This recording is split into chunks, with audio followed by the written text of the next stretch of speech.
Di tanah Jawa, ada kepercayaan lama bahwa setiap janur yang dianyam untuk pesta menyimpan doa sekaligus tumbal. Namun tidak semua janur berwarna hijau. Ada satu yang hitam, janur ireng, simbol penolak bala, atau just pemet. Dan malam ini, kisah itu akan terulang.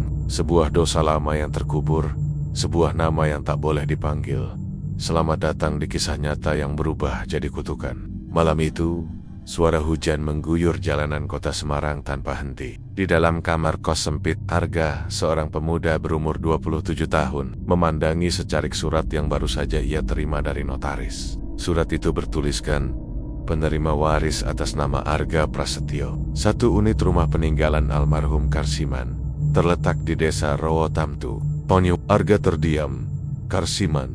Nama itu sudah lama tak ia dengar kakek, yang katanya meninggal karena sakit aneh 20 tahun lalu. Seingatnya, ayahnya jarang membicarakan keluarga besar. Hanya satu kalimat yang selalu ayahnya ucapkan bila Arga bertanya soal leluhurnya. Jangan pernah ke rumah itu. Di sana ada sesuatu yang tak boleh dibangunkan lagi. Namun kini, semuanya berubah. Rumah itu kini miliknya. 2 hari kemudian, Arga menempuh perjalanan panjang ke timur. Desa Rowotamtu terletak jauh di pedalaman Banyuwangi, diapit hutan bambu dan sawah yang nyaris tak berujung. Mobil sewaan yang ia kendarai akhirnya berhenti di sebuah gapura batu berlumut bertuliskan huruf Jawa kuno. Di atasnya tergantung hiasan aneh, anyaman janur berwarna hitam legam. Janur ireng, gumam Arga. Heran, biasanya janur kuning dipakai untuk acara pernikahan atau upacara selamat, tapi mengapa hitam? Seorang lelaki tua dengan sarung dan caping muncul dari balik semak. Wajahnya tirus, kulitnya keriput, dan matanya menatap Arga tajam. Kamu sih? Tanya lelaki itu curiga. Saya Arga, cucunya Mbah Karsiman. Saya kesini mau lihat rumah warisan beliau. Begitu mendengar nama itu, si lelaki tua langsung terdiam. Matanya melebar, lalu tanpa berkata apa-apa, ia berbalik pergi sambil meludah ke tanah 3 kali. Polek wailat, omaiku ora, kanggo wong urip, pulanglah. Nah, rumah itu bukan untuk orang hidup. Setelah berputar menyusuri jalan tanah, Arga akhirnya tiba di sebuah rumah besar yang berdiri di ujung kebun kelapa. Bangunannya tua, berdinding kayu jati, tapi masih kokoh. Di depan pintu utama, tergantung sesuatu yang membuat bulu kuduknya berdiri. Sekuntum janur ireng melingkar, seperti ular yang menggigit ekornya sendiri. Masih basah, seperti baru dipasang. Pintu berderit saat Arga membukanya. Bau lembab dan anyir langsung menyeruak, bercampur aroma dupa basi. Debu tebal menutupi kursi, meja, dan lemari. Tapi yang paling aneh adalah lukisan besar di ruang tamu. Wajah seorang lelaki tua dengan mata merah menyala, mengenakan pakaian adat Jawa hitam, dikelilingi janur-janur hitam yang menjuntai seperti rambut. Arga menelan ludah. Itu kakek, gumamnya pelan. Menjelang malam, suara jangkrik bersahutan. Arga menyalakan lampu minyak karena aliran listrik belum tersambung. Ia duduk di teras sambil membuka surat warisan dari notaris. Di dalamnya ada kunci rumah dan selembar kertas lusuh. Tulisan di atasnya hampir pudar. Janur ireng iku ora kanggo hiasan, nanging kanggo ngiket nyawa sing wis dadi tumbal. Janur hitam itu bukan hiasan, tapi pengikat nyawa para tumbal. Jantung Arga berdegup cepat. Apa maksudnya tumbal? Angin tiba-tiba berembus kencang. Janur hitam di depan rumah bergoyang keras hingga hampir lepas. Di kejauhan, ia mendengar suara seperti rintihan perempuan. Pelan, tapi jelas. Lepas, Janarik, lepasno aku. Arga berdiri, menatap ke arah kebun. Tak ada siapa-siapa. Tapi suara itu terus terdengar. Kali ini lebih dekat, seperti tepat di belakangnya. Saat ia menoleh, pintu rumah terbuka sendiri dengan keras. Brok, lampu minyak bergetar, apinya hampir padam. Dengan senter kecil dari ponsel, Arga berkeliling mengecek ruangan. Lalu matanya tertuju pada tangga kayu menuju loteng. Dari sana, samar-samar terdengar bunyi seperti anyaman yang digesek pelan nake perlahan. Arga mendorong pintu loteng yang berdebu, dan di sanalah ia menemukannya. Ratusan janur ireng tergantung dari langit-langit, melingkar-lingkar seperti sarang kelelawar. Beberapa masih meneteskan cairan merah pekat. Di tengah ruangan, Ada meja kecil dengan dupa padam dan mangkuk berisi darah ayam beku. Namun yang paling membuat tubuhnya membeku adalah foto-foto yang tertempel di dinding wajah orang-orang desa. Sebagian sudah disilang merah, dan di pojok paling bawah, ia menemukan fotonya sendiri. Masih dengan tanggal yang ditulis tangan, 17 November tahun 2025. Apa-apaan ini? Bisik Arga gemetar. Lalu, dari sudut gelap loteng, muncul suara serak dan parau. Warisan itu bukan rumah Lei, tapi janur-janur yang menunggumu. Sebuah bayangan hitam menjulur dari langit-langit, berbentuk manusia tapi melayang. Rambutnya panjang menjuntai seperti helaian janur hitam. Arga mundur ketakutan, tapi kakinya tersangkut tali janur di lantai. Tubuhnya terjerembab, senter terlempar, dan semuanya gelap gulita. Suara itu berbisik di dekat telinganya. Karsiman mungkasi, Janure, saiki giliranmu neruske. Dan seketika, ruangan itu bergetar. Janar-janar bergoyang sendiri, seolah hidup. Satu persatu menempel di dinding, membentuk lingkaran besar yang menyerupai mata. Arga terbangun dengan tubuh gemetar. Kepalanya berat, dan udara di sekitarnya terasa dingin seperti di dalam sumur. Ia masih berada di loteng rumah warisan itu. Tapi, semua janur hitam yang tadi tergantung kini hilang. Yang tersisa hanya anyaman daun kelapa kering berserakan di lantai. Seperti tak pernah ada hal aneh sebelumnya. Apakah aku cuma mimpi? Pikir Arga, sambil menatap dinding tempat foto-fotonya menempel. Namun, saat ia mendekat, foto dirinya tetap ada di sana, masih baru. Dengan tanggal 17 November 2025, tangannya gemetar saat mencoba melepas foto itu. Tapi lemnya begitu kuat, seolah foto itu memang sudah menyatu dengan dinding. Keesokan paginya, suara ayam jantan membangunkannya. Ia turun ke dapur, mencari sesuatu untuk dimakan. Rumah itu terasa lebih terang, tapi tetap menyimpan hawa aneh. Seolah setiap sudutnya memperhatikan. Dari jendela, ia melihat seorang perempuan paruh baya sedang menyapu halaman depan rumah tetangga. Arga segera keluar, mencoba menyapa. Bu, permisi, saya Arga, cucunya Mbah Karsiman. Perempuan itu menghentikan sapunya, matanya langsung berubah tegang. Oh, kowe sing diwarisi omah iku. Iya bu. Kenapa? Wis, wayahe ternyata, gumamnya pelan, lalu cepat-cepat masuk ke rumah tanpa menoleh lagi. Arga kebingungan, apa maksud sudah waktunya? Setiap orang yang ia temui di desa itu selalu memberi tatapan yang sama, antara takut dan benci. Bahkan anak-anak kecil pun berlari menjauh saat melihatnya lewat. Sore hari, Arga mulai membersihkan dapur lama yang kotor dan berdebu. Saat sedang mengangkat karung beras busuk di pojokan, tangannya menyentuh sesuatu yang keras. Ia membuka karung itu, dan terkejut menemukan sebuah kendi. Tanah liat besar berisi potongan janur hitam yang mengering. Ia mengangkatnya keluar, tapi ketika kendi itu terpapar sinar matahari, permukaannya mulai retak, lalu pecah sendiri di tangannya. Dari dalamnya keluar asap tipis dan suara lirih seperti bisikan. Tolong, balekno nyawaku. Arga mundur ketakutan, tapi di antara pecahan kendi, ia melihat seutas rambut panjang dan kering melilit sepotong janur. Ia mengambilnya, dan tiba-tiba ruangan terasa gelap. Di pantulan jendela dapur, ia melihat bayangan seseorang berdiri di belakangnya.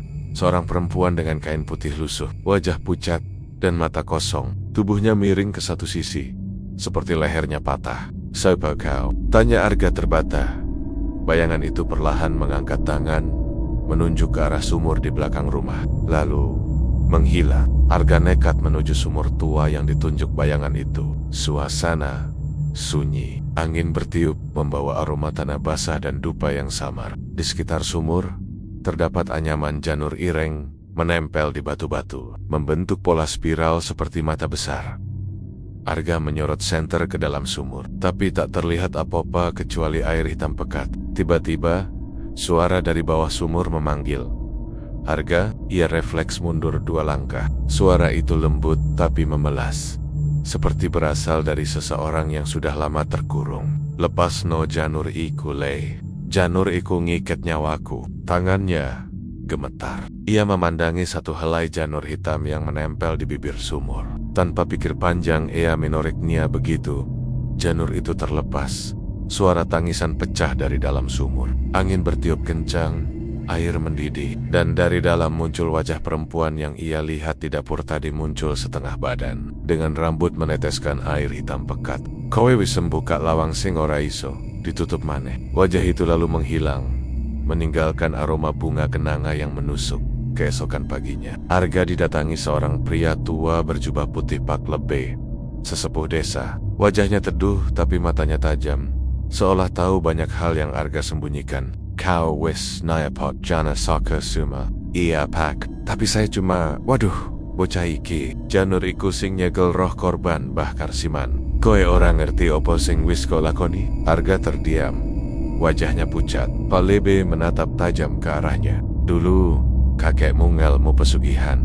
Setiap kali ia ingin kekayaan bertambah, ia harus ngiket nyawa wong-wong sing mati kecelakaan di desa iki. Nyawane disimpen nganggo janur ireng, supaya orang mlebu akhirat. Satu segel wis kau buka. Lalu, apa yang terjadi sekarang Pak? Roh itu bebas, tapi dia ora tenang. Dia bakal nyari sing isi enduwe darah Karsiman. Ya kau Arga. Bayangan di balik anyaman Arga tak bisa tidur. Ia duduk di kamar, menatap potongan janur hitam di atas meja. Janur itu tampak bergerak pelan, seperti merayap hidup. Lalu, di dinding kamarnya, muncul bayangan perempuan yang sama. Kali ini jelas, tubuhnya rusak, kulitnya pucat kebiruan, tapi matanya menangis darah. Janur iku janjine dosa. Kau kudu naelis Arga. Arga menjerit, melempar senter ke dinding, tapi bayangan itu tak hilang, malah makin besar, memenuhi seluruh ruangan. Dari luar kamar terdengar suara langkah kaki. Tak cuma satu, tapi banyak. Suara itu berhenti di depan pintu. Lalu terdengar ketukan pelan. Tok, bukalah. Waktumu wis cedak. Pintu kamar berguncang, gagangnya berputar sendiri. Arga berlari ke jendela, tapi angin menghantamnya kuat hingga kaca pecah. Saat ia menoleh ke pintu, bayangan hitam menyeruak masuk. Don di tengga-tengganya tampak sosok kakeknya, Mbah Karsiman, dengan mata merah menyala dan tawa lirih yang mengerikan. Warisanmu durung rampung le. Kowe kudu neruske tumbal sing tak tinggal. Lampu kamar padam total. Suara tawa berubah menjadi tangisan banyak orang. Dan di tengah kegelapan, Arga merasakan sesuatu melilit kakinya. Ia melihat ke bawah seutas janur ireng menggulung kakinya erat, lalu menariknya ke dalam bayangan. Semuanya lenyap. Suasana desa Rawotamtu mendadak berubah semenjak malam Arga menghilang. Setiap malam, suara lirih perempuan menangis terdengar dari arah rumah warisan Mbah Karsiman. Suara itu selalu sama, rintihan panjang yang diakhiri bisikan halus. Arga, balebak, tak ada warga yang berani mendekat. Bahkan siang hari pun, rumah itu terlihat seperti diselimuti kabut tipis berwarna abu-abu. Burung enggan terbang di atasnya, dan setiap orang yang lewat akan segera merapal doa dalam hati. Di musala kecil di pinggir desa, Pak Lebe duduk termenung sambil menggenggam tasbih. Ia tahu betul bahwa roh yang dulu disegel oleh janur ireng kini sudah mulai bangun. Namun satu hal yang ia khawatirkan bukan hanya roh itu, melainkan Arga sendiri. Wong kui ora mati, tapi ora urip, gumamnya pelan. Ia menatap keluar jendela, ke arah rumah tua di kejauhan. Dari sana, samar-samar tampak asap hitam naik dari sumur belakang, membentuk siluet manusia yang menggantung di udara, lalu lenyap. Mbah Karsiman, kowe durung rampung leboni neraka. Saiki cucumu sing ketarik gantine. Pak Lip tahu, kutukan keluarga itu belum berakhir. Arga terbangun di dunia yang tak sama sementara itu. Arga membuka matanya, tapi yang ia lihat bukan dunia yang sama. Langit di atasnya berwarna kelabu keunguan, tanahnya kering dan retak. Di sekelilingnya berdiri puluhan batang janur hitam yang tumbuh seperti tanaman hidup, bergoyang perlahan meski tak ada angin. Ia mencoba berdiri, tapi kakinya berat. Saat ia menunduk, ia terkejut. Seutas janur hitam melilit pergelangan kakinya. Di mana ini? Suara-suara samar terdengar dari segala arah. Suara tangisan, doa, dan jeritan. Ketika ia menoleh, di antara batang janur itu muncul wajah-wajah manusia. Mata mereka kosong, mulut mereka terbuka lebar, seolah berteriak tanpa suara. Kowe sing rusak segelku, Suara itu berat dan bergema dari dalam tanah. Lalu muncul sosok Mbah Karsiman. Kali ini bukan bayangan, tapi wujud nyata. Wajahnya rusak, separuh gosong seperti terbakar, tapi matanya masih memancarkan cahaya merah menyala. Aku wis ngelindungi keluarga iki nganggo janur. Tapi kau aga, kau enggelong. Saiki kabeh roh sing tak iket bakal melebu marang darahmu. Arga menjerit, mencoba kabur, tapi janur-janur itu hidup, menjerat tubuhnya hingga tak bisa bergerak. Dari balik anyaman janur, keluar tanggen-tanggen hitam yang menarik tubuhnya masuk ke tanah. Di dunia nyata, warga mulai ketakutan. Setiap malam, sumur hitam di belakang rumah Karsiman mengeluarkan suara seperti bisikan dari banyak orang. Kadang tangisan perempuan, kadang tawa laki-laki tua. Beberapa warga yang mencoba menutup sumur itu mendadak pingsan. Salah satunya bahkan tak pernah bangun lagi. Dengan mata terbuka dan bibir menghitam, Pak Lebe akhirnya memutuskan datang ke rumah itu sendirian. Dengan membawa dupa, air doa, dan selembar kain putih. Ia berjalan menuju halaman belakang. Begitu sampai di sumur, ia menatap air yang kini tak lagi bening, melainkan hitam pekat dan bergolak. Dari dasar sumur terdengar suara Arga. Pak Lebe, tolong aku. Suara itu jelas. Tapi saat Pak Lebe menyorotkan lampu, ia tak melihat tubuh Arga. Hanya bayangan wajahnya terpantul di permukaan air, seperti seseorang yang terjebak di balik kaca. Pak Lebe menunduk. Ia tahu cerita lama itu benar. Dulu, Mbah Karsiman melakukan ritual janur ireng untuk menukar rezeki dengan nyawa manusia. Setiap kali ada korban, rohnya disegel di dalam janur yang ditanam di sekitar rumah, agar kekayaan keluarga tetap mengalir. Namun pada ritual terakhir, sesuatu gagal. Mbah Karsiman tak sempat menutup segel terakhir, dan sejak itu ia meninggal dengan wajah terbakar, pertanda bahwa neraka sudah menjemput, tapi belum selesai menagih. Arga orang ngerti apa-apa, Mbah. Ojo, tarik nyawane, seru Pak Lebe di tepi sumur. Suara tawa bergema dari dalam air. Keturunanku kudu mbayar. Janur sing kowe buka wis nyawiji karo darahmu. Air mendidih, lalu dari dalamnya muncul ratusan janur ireng menjulur keluar seperti ular. Salah satunya menyambar kaki Pak Lebe, tapi lelaki tua itu cepat membaca doa, membakar dupa, dan menabur air doa ke arah sumur. Air berhenti bergolak, tapi dari dalam terdengar teriakan panjang. Suara Arga antara manusia dan roh. Di sisi lain, Arga yang terperangkap di dunia janur mulai kehilangan kesadaran. Ia melihat kenangan masa kecilnya, ayahnya, ibunya, rumah sederhana mereka. Tapi setiap kenangan itu retak dan berubah menjadi bayangan janur hitam yang menutup wajah. Orang-orang yang ia cintai, suara Mbah Karsiman bergema lagi. Nek pengin bebas kau kudu neres ritualku. Janur ireng kudu diganti karo nyawa anyar. Arga menutup telinga, berteriak, tapi suara itu tak hilang. Dari kayohan, sosok perempuan yang dulu muncul dari sumur mendekat, membawa seikat janur hitam di tangannya. Wajahnya tenang, tapi matanya menyimpan luka. Kowe ora kudu neruske dosaiku, Arga. Tapi yen pengen bebas, kowe kudu nutup kabeh janur sing wis kowe buka. Karanen, kowe kudu bali menyang dunia lan nglawan Mbah Karsiman nganggo janur ediu. Seketika cahaya putih membungkus tubuh Arga, dan bayangan janur di kakinya mulai terurai. Ia terlempar jauh ke belakang, dan tiba-tiba terbangun di dunia nyata, di tepi sumur yang sama, di depan Pak Lebe.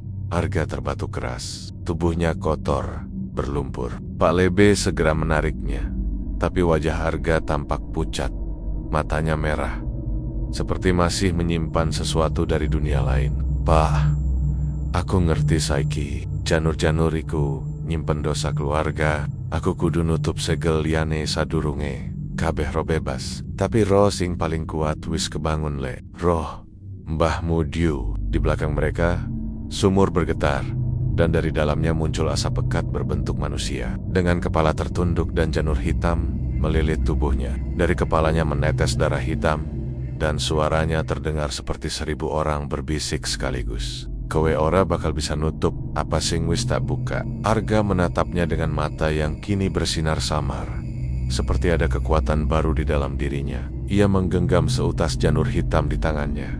yang entah bagaimana kini menyala redup seperti bara. Aku bakal ngelawan, Mbah. Dosa iki kudu rampung malam ini. Angin bertiup kencang. Semua janur di halaman rumah bergerak sendiri, seolah bersiap untuk perang antara dua darah, penyegel dan pewarisnya.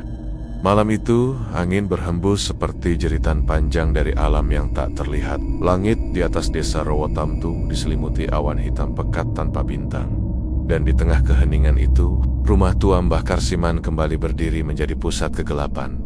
Di depan sumur yang masih berasap, Arga berdiri dengan tubuh lemah, tapi matanya menyala merah sama. Di tangannya, janur irang yang terbakar seperti api hitam bergetar, hidup, seolah mengakui pemilik baru di hadapannya. Berdiri sosok Mbah Karsiman, arwah yang tak lagi menyerupai manusia. Tubuhnya terbentuk dari kabut hitam pekat, wajahnya gosong dan retak seperti arang. Matanya memancarkan bara merah neraka. Dari setiap pori tubuhnya menjulur ratusan janur hidup, melilit tanah dan pepohonan di sekitarnya. Kowe ora pantes nyebut aku Mbah. Kowe durhaka karo darahmu tiu. Suara itu bergema seperti dua dunia berbicara bersamaan. Arga menggertakkan gigi. Aku ora pengen naruske dosa iki. Aku pengen ngehentikna kabeh, Mbah. Tiba-tiba bumi bergetar. Dari sumur muncul arwah-arwah korban lama, petani, perempuan, bahkan anak-anak. Wajah mereka pucat, tubuhnya terikat janur di leher. Mereka menatap Arga dengan mata kosong, seperti boneka tanpa jiwa. Iki tumbal, sing anjaga kekayaan keluarga iki lek. Tanpa janur, kabeh bakal mati keluwen. Lebih baik miskin, Mbah, daripada kaya karena darah orang tak bersalah. Pertarungan spiritual dimulai, Mbah. Karsiman mengangkat tangannya. Janur-janur di sekelilingnya tiba-tiba hidup, melilit tubuh Arga dari semua arah. Arga menjerit, tapi janur yang ia genggam mulai bergetar, menyalakan cahaya putih. Cahaya yang sama seperti yang ia lihat di dunia arwah. Aku ora bakal dadi penerus dosa iki. Ia merapal doa yang diajarkan Pak Lebe, campuran antara dizikir dan mantra Jawa lama. Saka banyu dadi urip, saka urip bali marang pepadang. Janur sing ireng dadi suci, bali marang Gusti. Cahaya putih di tangannya meledak, memutus janur-janur yang melilit tubuhnya. Arwah-arwah di sekitar berteriak melengking, seolah tersiksa oleh cahaya itu. Namun Mbah Karsiman tertawa keras. Kowe mikir cahaya aiso nyelametke? Kau separo saka aku, Arga.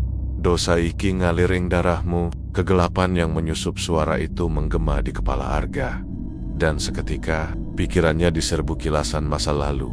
Ia melihat ayahnya menolak kekayaan, ibunya menangis karena kehilangan rumah, dan dirinya kecil yang kelaparan di pinggir jalan. Kabeh iki amarga bapakmu nolak janurku. Kowe pengen dadi apa? Wong miskin sing ora dianggep. Suara Mbah Karsiman kini berubah lembut, meniru suara ayahnya. Arga mulai goyah, janur di tangannya bergetar, warna putihnya mulai pudar.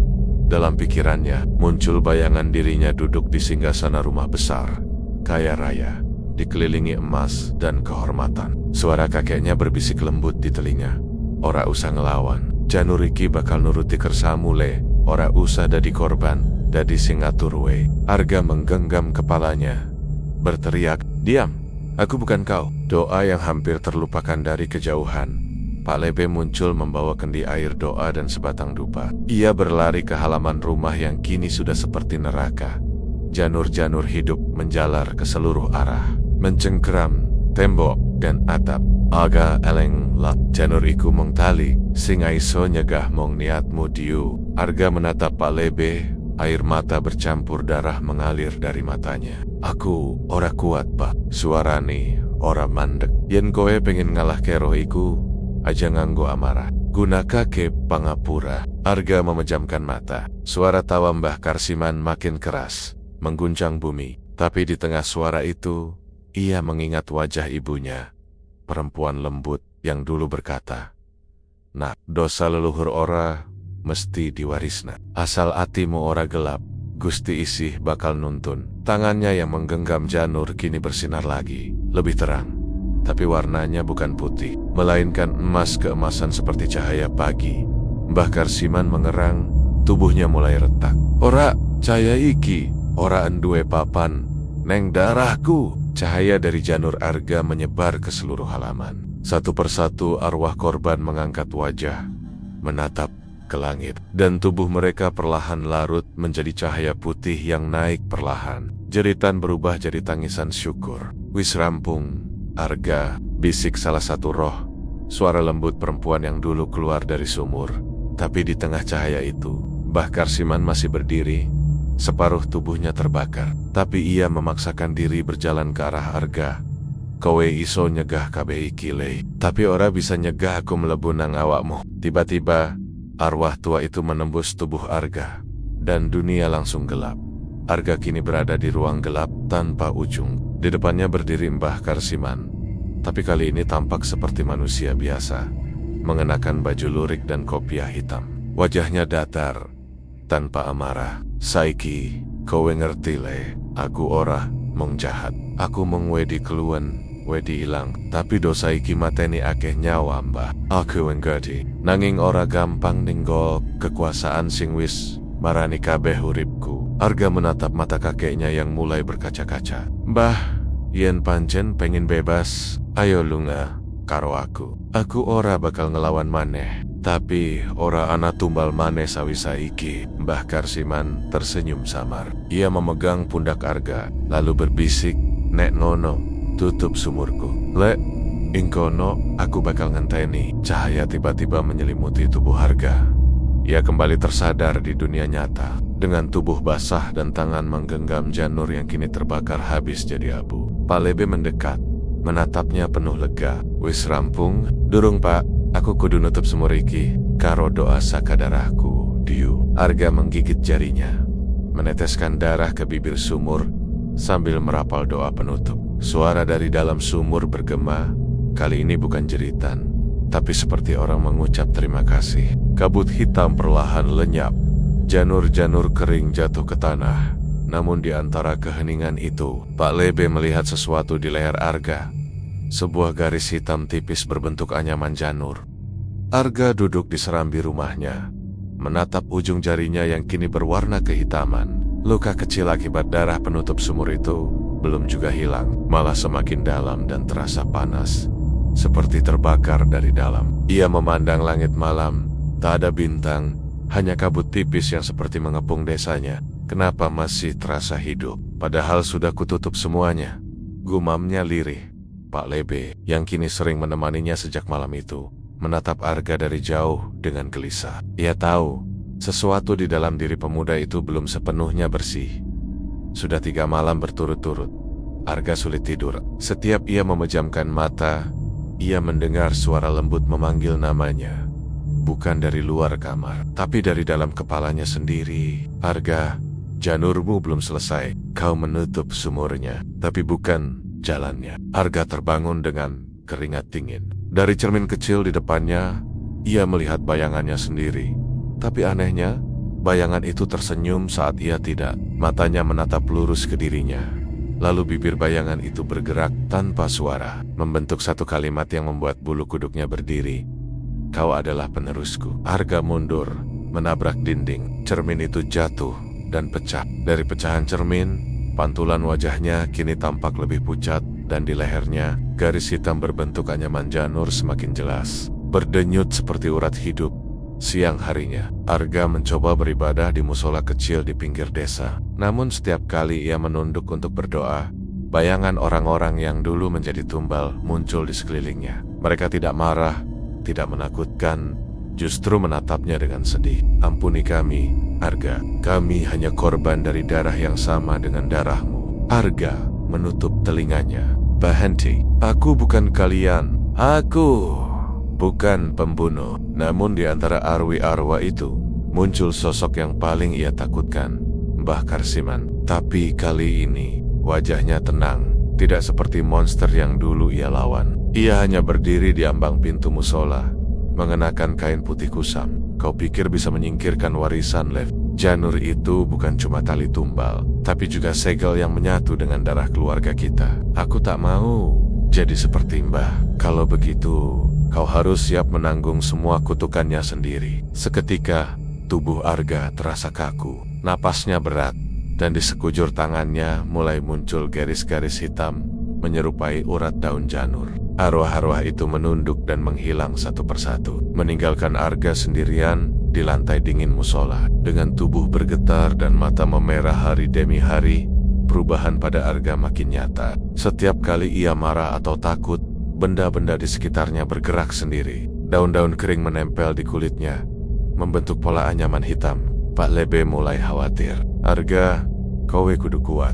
Janur iku wis nyatu karo nyawamu. Nek ora dijaga bakal enggasani kau. Apa maksudnya, Pak? Segel iku ora bisa dibuang, tapi bisa dijaga arah kekuatannya. Yen kau ing hidupki amarah, janurmu bakal ireng maneh. Arga menandok, menahan air mata. Tapi setiap malam aku dengar suara mereka. Mereka memanggilku, minta tolong, minta darah. Aku takut, Pak. Pak Lebe menghela napas panjang. Mungkin iki cara Gusti ngelingkele supaya kowe ngerti. Dosa ora ilang, tapi bisa ditebus. Ora nganggo kekuatan, tapi nganggo welas asih. Namun di malam ketujuh, sejak sumur ditutup, sesuatu mulai berubah lagi. Arga bermimpi berjalan di ladang padi yang sudah kering. Di tengah sawah, ada janur hitam yang tertancap di tanah, menjulang tinggi seperti tiang upacara. Dari ujungnya menetes darah. Ia mendekat, dan di sana ia melihat dirinya sendiri tergantung di janur itu. Tubuhnya kurus dan wajahnya pucat. Sosok itu membuka mata, menatapnya. Kau pikir kau menutupnya, tapi kau justru membuka pintu baru. Tiba-tiba tanah di bawahnya retak, dan ia jatuh ke dalam kegelapan. Suara-suara berdesakan di kepalanya. Tangisan, tawa, doa, dan bisikan yang bercampur jadi satu. Semuanya berkata hal yang sama. Janur itu bukan kutukan, tapi tinggal kau pilih, ke surga atau ke neraka. Arga terbangun dengan teriakan keras. Di tangannya, ia memegang sebilah janur kering. Padahal di dunia nyata, semua janur itu sudah ia bakar. Malam itu, Arga keluar rumah dan berdiri di depan sumur yang sudah tertutup. Angin berhembus pelan, membawa aroma tanah basah dan dupa lama. Ia menatap semen yang menutup sumur itu. Tapi kini, retak kecil muncul di tengah-tengahnya. Dari dalam, terdengar suara lirih. Buka aku, Arga. Cuma kau yang bisa. Arga berjongkok, menempelkan telapak tangannya ke permukaan semen. Dan seketika, janur-janur hitam muncul dari bawah kulit tangannya, menjalar ke arah retakan itu. Matanya memerah, napasnya terengah. Tidak, aku tidak mau. Tapi janur itu bergerak sendiri, seolah ingin menembus segel sumur. Arga berteriak dan menarik tangannya. Darah menetes ke tanah. Janur di tangannya lenyap, tapi bekasnya membentuk pola lingkaran seperti segel kuno. Sejak malam itu, Arga hidup di antara dua dunia.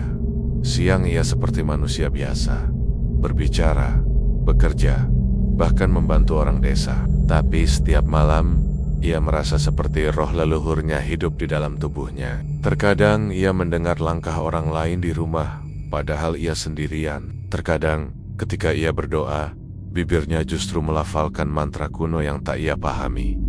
Ia mulai takut pada dirinya sendiri. Setiap kali ia memandang cermin, ia tak lagi yakin siapa yang sedang menatap balik. Suatu malam, Pak Lebe datang dengan wajah pucat. Ia membawa kitab tua dan selembar kertas berisi tulisan tangan kuno. Arga, aku nemu kesiton saka zaman bahmu. Ternyata janur ireng iku dudu sekadar tumbal. Iki sigo, kanggo nahan arwah-arwah sing durung rampung. Maksudnya, yen segel iki rusak, kabeh roh sing ditahan bakal metu maneh, lan bakal nyatu karo wong sing embuka jalannya. Arga terdiam, menatap tangannya yang kini sepenuhnya ditutupi pola hitam. Jadi segelnya bukan di sumur itu ya, Pak? Ora lesigo segut saiki ana ing awakmu. Arga menatap sumur yang retaknya semakin besar. Dari dalam terdengar suara lembut namun dingin, suara yang kini ia kenal dengan baik. Kau sudah tak bisa kembali, Arga.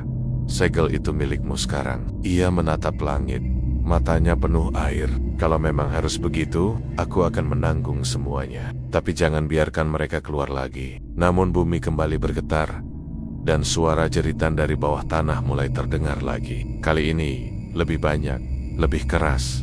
Seolah segel itu mulai runtuh. Pagi itu, matahari tidak benar-benar terbit. Langit berwarna keibu-ibuan, seperti kabut tebal yang menolak sirna. Desa Rowotamtu terasa sunyi, terlalu sunyi. Bahkan suara ayam pun tak terdengar. Dari rumah kayu di ujung desa, Arga terbangun dengan tubuh menggigil, napas berat, dan darah yang merembes dari hidungnya. Di lehernya, anyaman hitam janur yang dulu hanya berupa garis tipis, kini menjalar sampai ke dadanya. Berdenyut pelan, seperti nadi hidup. Matanya memerah, bukan karena kurang tidur, tapi karena sesuatu di dalam dirinya mulai menyala, mencari jalan keluar. Kenapa aku masih hidup? Padahal rasanya separuh diriku sudah mati, gumamnya lirih, sambil menatap kedua tangannya yang kini pucat kebiruan. Sejak malam terakhir, Arga mulai kehilangan kesadaran beberapa jam dalam sehari. Kadang, ia tersadar di tengah sawah, dengan tanah basah di telapak tangannya. Kadang, ia menemukan dirinya berdiri di depan sumur yang sudah tertutup, tanpa ingat bagaimana bisa sampai di sana. Suara dalam kepalanya kini makin jelas, bukan hanya bisikan. Ia mendengar percakapan. Dia belum siap membuka gerbang, tapi segelnya sudah retak. Waktunya hampir tiba. Kalau dia menolak, desa ini akan lenyap. Arga menutup telinganya, berteriak, "Diam! Aku bukan kalian. Aku manusia." Tapi dari bayangan di dinding, sesosok tubuh muncul perlahan. Bayangan dirinya sendiri. Namun kali ini, bayangan itu punya mata yang menyala merah dan bibir yang tersenyum sinis. "Kau, manusia, tidak lagi. Arga, kau adalah gerbang itu sendiri." Perubahan yang tak bisa disembunyikan anak-anak menangis setiap kali melihat Arga lewat. Hewan-hewan ternak enggan mendekat. Dan setiap malam, orang-orang mendengar suara gamelan lirih dari arah rumahnya. Padahal, tak ada siapapun di sana. Pak Lebe datang dengan wajah tegang. "Arga, kau kudu, lengga saka kin. Wong wis wedi. Aku uga ora yakin, apa kowe isi sepenuhnya urip." Arga menatapnya dengan mata kosong. "Kalau aku pergi, siapa yang menahan mereka, Pak? Sapa yang tidak?" Suara-suara itu. Pak Lebe menggeleng pelan. "Kowe kudungan hal ini pikiran mule, yen ora, gerbang iku bakal kebuka tanpa bisa ditutup maneh." Arga hanya diam. Di balik tatapan matanya, terdapat dunia lain yang mulai terlihat. Dunia yang kabur antara arwah dan manusia. Malam itu, Arga kembali bermimpi. Tapi kali ini, mimpinya terlalu nyata. Ia berdiri di tepi sungai hitam, dan di seberang sana tampak para arwah. Wajah-wajah yang dulu ia kenal, termasuk ibunya, ayahnya, dan bahkan Mbah Karsiman. Mereka melambai, tersenyum lembut. "Kembalilah ke kami, Arga. Kau sudah menanggung lebih dari cukup." "Tidak, aku masih bisa menutup semuanya." Langit di dunia itu berguncang. Sungai hitam berubah menjadi pusaran, dan dari dalam pusaran itu muncul gerbang besar dari janur hitam, berputar dan berdenyut seperti jantung raksasa. Dari celah-celahnya, keluar tangan-tangan arwah, berusaha menarik Arga masuk. "Gerbang ini di dalam dirimu, nak." Suara Mbah Karsiman terdengar lembut tapi menyeramkan. "Buka sepenuhnya, atau dunia ini akan ikut terbuka." Arga menjerit dan terbangun. Tapi ketika ia membuka mata, lantai rumahnya penuh dengan janur hitam basah, menjalar ke arah pintu. Pak Lebe datang pagi itu, dan terkejut melihat rumah Arga berubah. Dindingnya lembab, udara di dalam rumah seperti di dalam gua, dan lantainya dipenuhi anyaman janur yang hidup, merayap perlahan seperti akar. Arga duduk di tengah ruangan, mata terpejam, tubuhnya bergetar, bibirnya merapal doa dan mantra bersamaan. "Saka caya dari peteng, saka peteng bali, marang kaurut." "Arga, hentikan le, kowe ora sadar, kowe lagi membuka kelawang iku." Tapi Arga tak menjawab. Suara dalam kepalanya makin keras, bergema seperti ribuan bisikan yang tumpang tindih. "Bukalah, Arga. Biarkan kami keluar. Kami janji tidak akan menyakitimu. Kami cuma ingin hidup." Lalu, lantai rumah retak. Dari retakan itu, keluar asap hitam pekat yang berubah jadi wajah-wajah samar. Anak kecil, perempuan tua, bahkan wajah Arga sendiri. Mereka melayang di udara, berputar mengelilingi Arga yang kini tubuhnya bersinar dengan cahaya keemasan yang beradu dengan bayangan hitam dari bawah. Tiba-tiba, Arga touch, dunia sekitarnya berubah.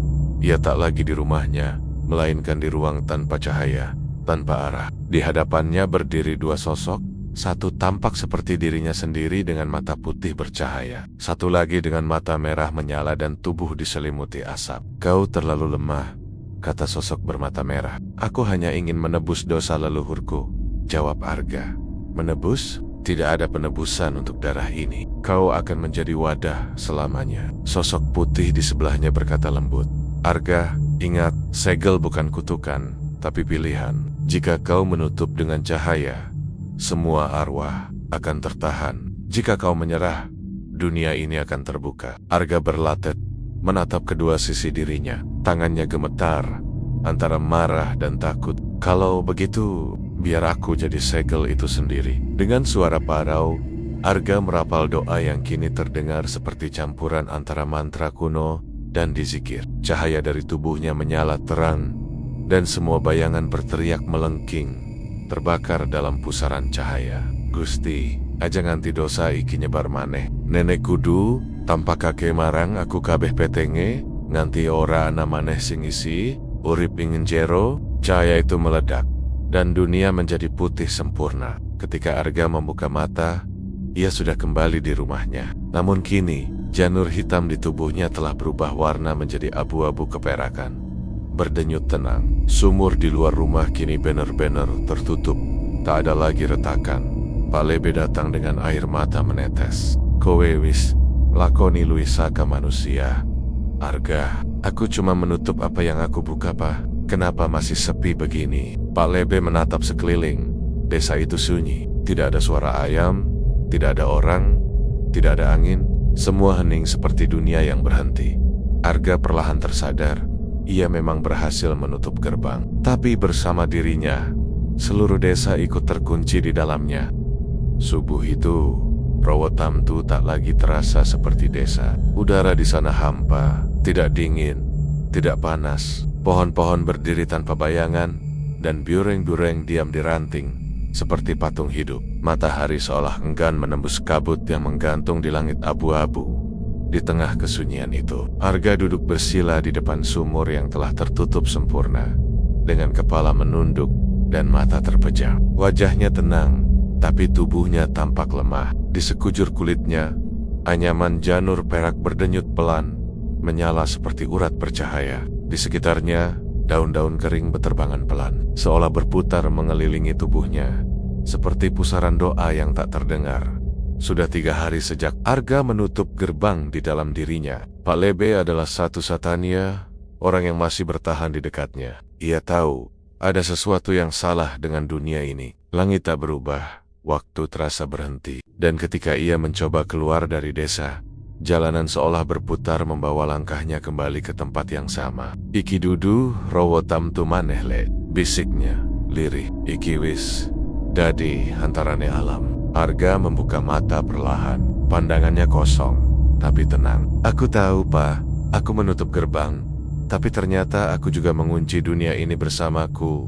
Tras kau arepai saiki. Aku mau buka lagi. 1 kali. Tapi kali ini bukan untuk membebaskan arwah, melainkan untuk melepaskan yang masih hidup." Pak Lebe terdiam. Ia tahu arti kata-kata itu. Arga tak akan kembali. Angin berhembus perlahan, membawa suara samar dari arah sumur. "Arga, kau sudah cukup. Biarkan kami diam di sini bersamamu." "Tidak," jawab Arga dalam hati. "Dunia ini masih butuh cahaya. Aku cukup jadi bayangannya saja." Ia memejamkan mata, dan di balik kelopak itu, tempat 2 sosok dirinya dulu bertarung, yang putih dan yang merah. Kali ini, keduanya duduk bersisian. Tak ada lagi perlawanan. Arga memandang keduanya, lalu berkata lirih, "Sekarang aku mengerti. Kegelapan bukan musuh, hanya bagian dari terang yang tak dipahami." Sosok bermata merah tersenyum sama. "Kalau begitu, kau tahu apa yang harus kau lakukan?" "Ya," jawab Arga. "Menjadi pintunya sendiri." Arga mengambil sebilah janur perak dari dalam anyaman di dadanya. Janur yang terakhir, yang masih hidup. Ia menusukkan ujungnya ke tanah di atas sumur. Tanah itu bergetar. Udara berubah menjadi berat. Langit bergulung seperti kain robek, dan dari celahnya, cahaya serta kegelapan keluar bersamaan, berputar di atas Arga seperti pusaran 2 dunia yang bertabrakan. Pak Lebe memeluk kitabnya, berdoa sekeras mungkin. Gusti, paringi pangapura marang bocah iki. Arga menengadah, rambutnya tergerai, wajahnya diterangi sinar keemasan. Suara-suara arwah mulai terdengar lagi, tapi kali ini tidak menjerit. Mereka ada suara ibu Arga, lembut dan hangat. Nah, tugasmu rampung. Ayo balik. Arga tersenyum, air matanya mengalir. Aku ora bali, mak. Aku jaga sake kini. Gerbang yang terbuka untuk terakhir kali. Janur perak di tubuh Arga meleleh seperti logam panas, menetes ke tanah dan menyatu dengan sinar itu. Tubuh Arga mulai larut perlahan, bukan hancur, tapi berubah jadi cahaya halus yang berpadu dengan kabut pagi. Dalam detik terakhirnya, ia menatap Pak Lebe. Nenek wong-wong tangi maneh, kandani. Ora usah nyebut jenengku. Cukup eling yen ora ana kekayaan sing luwih agung tinimbang nurani sing bersih. Aku janji, Le. Pak Lebe menunduk, menahan tangis. Ketika ia mendongak lagi, Arga sudah tak ada. Yang tersisa hanyalah pusaran cahaya yang perlahan menghilang ke langit, meninggalkan udara yang harum seperti bunga pandan dan asap dupa. Beberapa jam setelah itu, matahari akhirnya muncul. Benar-benar muncul. Burung-burung mulai bersuara, embun turun, dan anak-anak desa berlarian keluar rumah dengan wajah bingung. Mereka tak tahu apa yang terjadi. Bagaimana seolah hanya tertidur semalam. Padahal, waktu sudah berlalu berhari-hari di dunia yang beku. Pak Lebe berdiri di depan sumur. Di atasnya, tumbuh rumput janur muda berwarna hijau muda, membentuk pola lingkaran sempurna. Ia menatapnya dengan air mata jatuh. Janur ireng ora ana maneh, sing ana mong janur sing wis suci. Dari balik angin, samar-samar terdengar suara Arga. Selama masih ada manusia yang menjaga hati, pintu itu tak akan terbuka lagi. Tahun demi tahun berlalu. Desa Rowotamtu menjadi tempat ziarah. Orang-orang datang untuk berdoa di depan sumur yang kini disebut Sendang Janur Suci. Kaunan, siapapun yang berdoa di sana dengan hati bersih akan diberi ketenangan. Tapi siapapun yang datang dengan niat kotor akan mendengar bisikan dari tanah yang memanggil namanya perlahan. Pak Lebe sudah tiada, tapi di malam-malam tertentu, ketika angin berhembus lembut di atas sawah, penduduk desa kadang mendengar suara lelaki muda melantunkan doa, diiringi gamelan samar. Dan di antara bisikan itu, selalu ada satu kalimat yang terdengar jelas. Aku Oraro. Aku penjaga gerbang yang tak boleh terbuka lagi.